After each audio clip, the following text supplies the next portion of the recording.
on Google, you have to sign in with your Gmail, right? It's the same sign-in process, except it's like with my unique identifier, so that whatever I do on the platform on that given day is recorded, because it can always be traced back to my unique identifier. So it's an accountability system within its, like, in and of itself, right? I can't go in and try to hack. People do that and then they get caught and then they get booted out of the blockchain. So it's sort of an added layer of security and accountability to be able to be traced back to that string of numbers. So that's your unique identifier. So when I mint an NFT, minting, oh, so I'm going to use some jargon sometimes, but you'll hear this word minting basically means uploading. It's the same word. I think we just need new vocabulary sometimes to feel like we're doing something revolutionary, but it literally means uploading. And once you upload this piece of work, basically what happens is that because it's your wallet and the platform knows it's your wallet, it will then use that information to add this piece to your name. So we'll say, oh, Linda put this piece up, and this is the code that goes along with this piece, and this is how we know it's from her. So my unique identifier is always encoded within the piece. So the piece is always traceable back to me. So that's kind of how they connect, right? So cryptocurrency connects with NFT by basically saying this is this person's, and she has the right to sell it for whatever amount she wants.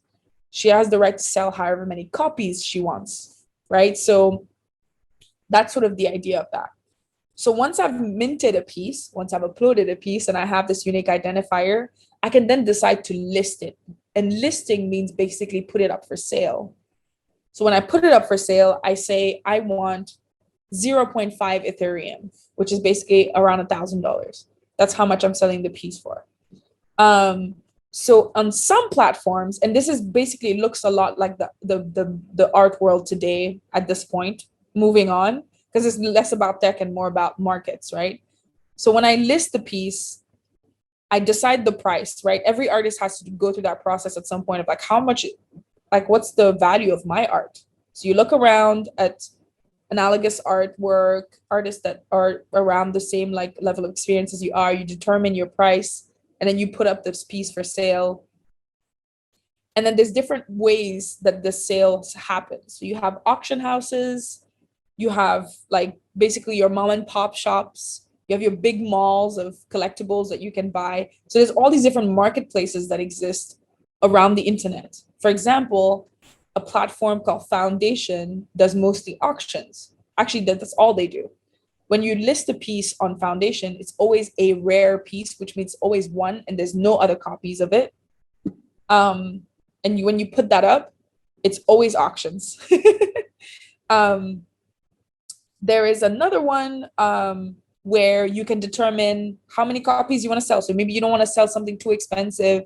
You want to sell 10 copies of the same thing for $100 each. So there's other platforms that allow you to do that too. And people don't have to bid on your work. It's not an auction. They just decide to buy it and they buy it. And it's like almost like your mom and pop shop.